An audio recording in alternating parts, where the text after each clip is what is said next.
एक बार की बात है, गौतम बुद्ध मगध राज्य के एक गांव में ठहरे हुए थे। गांव से थोड़ा बाहर एक मोची अपने परिवार के साथ रहता था। उस मोची के घर के पास एक तालाब था। एक दिन रोज की तरह मोची सुबह तालाब में पानी लेने गया। वहां उसने तालाब में एक बहुत ही अद्भुत पुष्प देखा। वह पुष्प देखने में बहुत ही सुंदर था और चमत्कारिक भी प्रतीत हो रहा था। मुंशी ने तुरंत ही अपनी पत्नी को बुलाया और वह उसे दिखाया। मोदी की पत्नी आध्यात्मिक और धर्म में आस्था रखने वाली थी।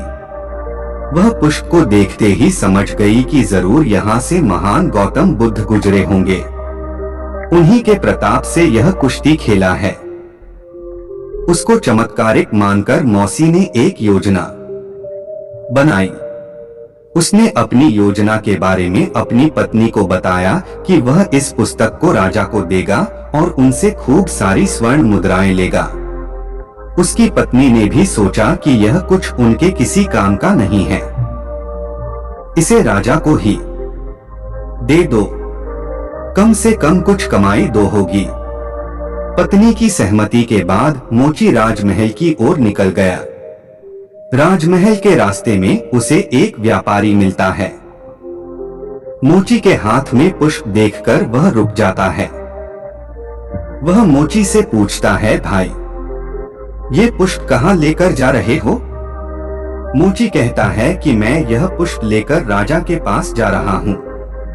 इसे राजा को भेंट करके मैं उनसे मुहमांगा इनाम दूंगा।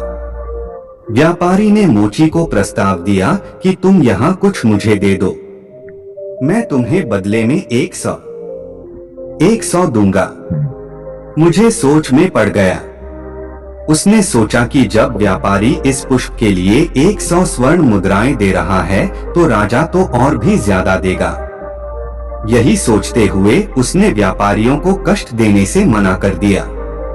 थोड़ा आगे चला ही था कि रास्ते में राजा आते हुए नजर आए, जो गौतम बुद्ध के दर्शन के लिए जा रहे थे।